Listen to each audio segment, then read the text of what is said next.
মধ্যপ্রাচ্যে ইরানের সঙ্গে যুক্তরাষ্ট্র ও ইসরায়েলের যুদ্ধের ভয়াবহতা দিন দিন বেড়েই চলেছে। যুক্তরাষ্ট্র ও ইসরায়েলের হামলার জবাবে ইরান এখন নিয়মিত পাল্টা আঘাত হানছে সৌদি আরব, সংযুক্ত আরব আমিরাত সহ কাতার, কুয়েত, বাহরাইন ও ওমানের মতো তেল সমৃদ্ধ দেশগুলোতে।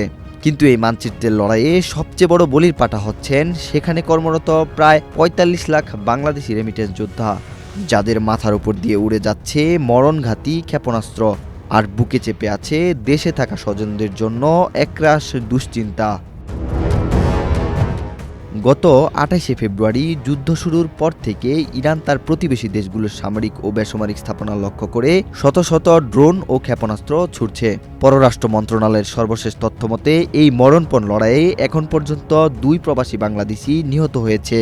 এর মধ্যে একজন বাহরাইনের মানামায় এবং অন্যজন সংযুক্ত আরব আমিরাতের আবুধাবিতে কর্মরত ছিলেন। এছাড়া কুয়েতে ড্রোন হামলার ঘটনায় অন্তত ৪ জন বাংলাদেশি গুরুতর আহত হওয়ার খবর পাওয়া গিয়েছে। অনেকের কোনো খুঁজই মিলছে না। পরিস্থিতি আরও জটিল করে তুলেছেন মার্কিন প্রেসিডেন্ট ডোনাল্ড ট্রাম্প। তিনি স্পষ্ট জানিয়ে দিয়েছেন নিঃশর্ত আত্মসমর্পণ ছাড়া ইরানের সাথে তারা কোনো আলোচনায় বসবেন না। ফলে এই যুদ্ধ থামার কোনো লক্ষণ নেই, বরং দিনকে দিন তা আরও ছড়িয়ে পড়ছে। এদিকে বাংলাদেশের প্রতিটি জেলায় এখন বইছে উদ্বেগের হাওয়া। মধ্যপ্রাচ্যে বসবাসরত বাংলাদেশি প্রবাসীরা যে এক ভয়াবহ সময় পার করছে তা এখন স্পষ্ট। সেই চিন্তায় দেশে থাকা আত্মীয়স্বজন এখন পাগলপ্রায় অবস্থা।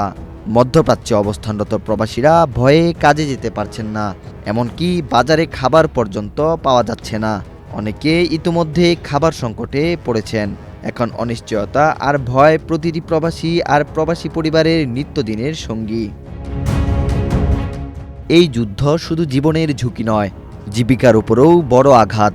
বাংলাদেশের মোট রেমিটেন্সের প্রায় ৪৫% আসে এই ৬টি দেশ থেকে।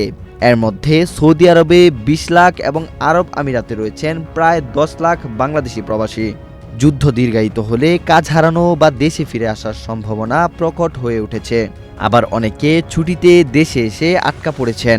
ফ্লাইটের জটিলতা আর যুদ্ধের কারণে ভিসার মেয়াদ শেষ হওয়ার ভয়ে আছেন হাজারো প্রবাসী। যদিও কাতার সরকার ভিসার মেয়াদ বাড়ানোর আশ্বাস দিয়েছে, কিন্তু অন্য দেশগুলোর পরিস্থিতি এখনও ঘোলাটে।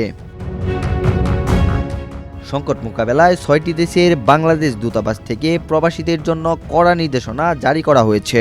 দূতাবাস থেকে বলা হয়েছে আকাশে ক্ষেপণাস্ত্র বা সামরিক অভিযানের কোনো ছবি বা ভিডিও ধারণ করা এবং তা সোশ্যাল মিডিয়ায় প্রচার করা থেকে বিরত থাকতে, বিপদ না কাটা পর্যন্ত খুব প্রয়োজন ছাড়া খোলা আকাশের নিচে না যাওয়া এবং সবসময় নগদ টাকা, পাসপোর্ট, আইডি কার্ড এবং শুকনো খাবার সাথে রাখতে বলা হয়েছে। প্রবাসী কল্যাণমন্ত্রী আরিফুল হক চৌধুরী জানিয়েছেন, প্রবাসীদের সহায়তায় একটি ডেডিকেটেড হটলাইন চালু করা হয়েছে। পররাষ্ট্র মন্ত্রণালয় ও সিভিল এভিয়েশন যৌথভাবে কাজ করছে যাতে কোনো প্রবাসী বড় বিপদে না পড়েন।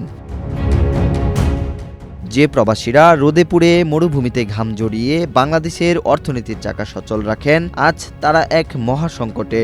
তাদের পাঠানো টাকায় আমাদের দেশ চলে, অথচ আজ তারা নিজেরাই নিরাপত্তাহীন। যুদ্ধের এই দাবানল যেন দ্রুত নিভে যায় এবং বাংলাদেশের প্রবাসীরা যেন সুস্থ শরীরে ফিরে আসতে পারেন, এখন এটাই দেশবাসীর একমাত্র চাওয়া। ওয়াহিদ হোসেন জিহাদ, বাংলাদেশ প্রতিদিন।